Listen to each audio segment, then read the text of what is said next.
پیدائش 20واں باب۔ اور ابراہیم وہاں سے جنوب کے ملک کی طرف چلا اور قادس اور شور کے درمیان ٹھہرا اور جرام میں قیام کیا۔ اور ابراہیم نے اپنی بیوی سارا کے حق میں کہا کہ وہ میری بہن ہے۔ اور جرار کے بادشاہ ابی ملک نے سارا کو بلا لیا، لیکن رات کو خدا ابی ملک کے پاس خواب میں آیا اور اسے کہا کہ دیکھ، تو اس عورت کے سبب سے جسے تو نے لیا ہے ہلاک ہوگا، کیونکہ وہ شوہر والی ہے۔ پر ابی ملک نے اس سے صحبت نہیں کی تھی۔ سو اس نے کہا، اے خداوند، کیا تو صادق قوم کو بھی مارے گا؟ کیا اس نے خود مجھ سے نہیں کہا کہ یہ میری بہن ہے؟ اور وہ ابھی بھی یہی کہتی تھی کہ وہ میرا بھائی ہے۔ میں نے تو اپنے سچے دل اور پاکیزہ ہاتھوں سے یہ کیا ہے۔ اور خدا نے اسے خواب میں کہا، ہاں میں جانتا ہوں کہ تو نے اپنے سچے دل سے یہ کیا، اور میں نے بھی تجھے روکا کہ تو میرا گناہ نہ کرے، اس لیے میں نے تجھے اس کو چھونے نہ دیا۔ اب تو اس مرد کی بیوی کو واپس کر دے، کیونکہ وہ نبی ہے، اور وہ تیرے لیے دعا کرے گا اور تو جیتا رہے گا۔ اور اگر تو اسے واپس نہ کرے تو جان لے کہ تو بھی اور جتنے تیرے ہیں سب ضرور ہلاک ہوں گے۔ تب ابی ملک نے صبح سویرے اٹھ کر اپنے سب نوکروں کو بلایا اور ان کو یہ سب باتیں کہہ سنائیں۔ تب وہ لوگ بہت ڈر گئے۔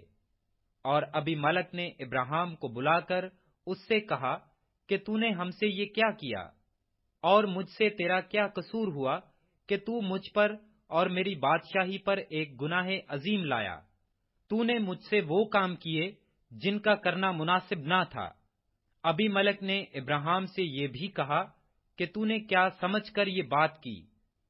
ابراہیم نے کہا کہ میرا خیال تھا کہ خدا کا خوف تو اس جگہ ہرگز نہ ہوگا، اور وہ مجھے میری بیوی کے سبب سے مار ڈالیں گے۔ اور فی الحقیقت وہ میری بہن بھی ہے، کیونکہ وہ میرے باپ کی بیٹی ہے، اگرچہ میری ماں کی بیٹی نہیں، پھر وہ میری بیوی ہوئی۔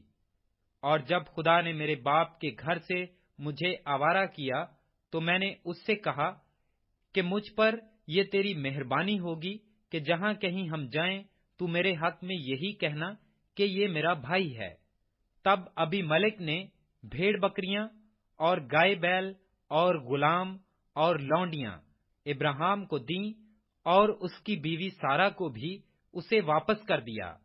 اور ابی ملک نے کہا کہ دیکھ، میرا ملک تیرے سامنے ہے، جہاں جی چاہے رہ۔ اور اس نے سارا سے کہا کہ دیکھ، میں نے تیرے بھائی کو چاندی کے 1000 سکے دیے ہیں، اور ان سب کے سامنے جو تیرے ساتھ ہیں تیرے لیے آنکھ کا پردہ ہے، اور سب کے سامنے تیری داد رسی ہوگی۔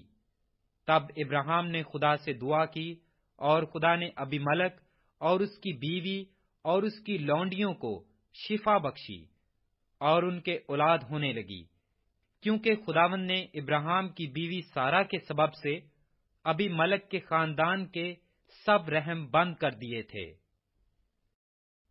پیدائش 21واں باب۔ اور خداوند نے جیسا اس نے فرمایا تھا سارا پر نظر کی، اور اس نے اپنے وعدہ کے مطابق سارا سے کیا۔ سو سارا حاملہ ہوئی، اور ابراہیم کے لیے اس کے بڑھاپے میں اسی معین وقت پر جس کا ذکر خدا نے اس سے کیا تھا اس کے بیٹا ہوا۔ اور ابراہیم نے اپنے بیٹے کا نام جو اس سے سارا کے پیدا ہوا اسحاق رکھا۔ اور ابراہیم نے خدا کے حکم کے مطابق اپنے بیٹے اسحاق کا ختنہ اس وقت کیا جب وہ 8 دن کا ہوا۔ اور جب اس کا بیٹا اسحاق اس سے پیدا ہوا تو ابراہیم 100 برس کا تھا۔ اور سارا نے کہا کہ خدا نے مجھے ہنسایا، اور سب سننے والے میرے ساتھ ہنسیں گے۔ اور یہ بھی کہا کہ بھلا کوئی ابراہیم سے کہہ سکتا تھا کہ سارا لڑکوں کو دودھ پلائے گی، کیونکہ اس سے اس کے بڑھاپے میں میرے ایک بیٹا ہوا۔ اور وہ لڑکا بڑھا اور اس کا دودھ چھڑایا گیا۔ اور اسحاق کے دودھ چھڑانے کے دن ابراہیم نے بڑی ضیافت کی، اور سارا نے دیکھا کہ ہاجرہ مصری کا بیٹا جو اس کے ابراہیم سے ہوا تھا ٹھٹھے مارتا ہے۔ تب اس نے ابراہیم سے کہا کہ اس لونڈی کو اور اس کے بیٹے کو نکال دے، کیونکہ اس لونڈی کا بیٹا میرے بیٹے اسحاق کے ساتھ وارث نہ ہوگا۔ پر ابراہیم کو اس کے بیٹے کے باعث یہ بات نہایت بری معلوم ہوئی، اور خدا نے ابراہیم سے کہا کہ تجھے اس لڑکے اور اپنی لونڈی کے باعث بری نہ لگے۔ جو کچھ سارا تجھ سے کہتی ہے تو اس کی بات مان، کیونکہ اسحاق سے تیری نسل کا نام چلے گا، اور اس لونڈی کے بیٹے سے بھی میں ایک قوم پیدا کروں گا، اس لیے کہ وہ تیری نسل سے ہے۔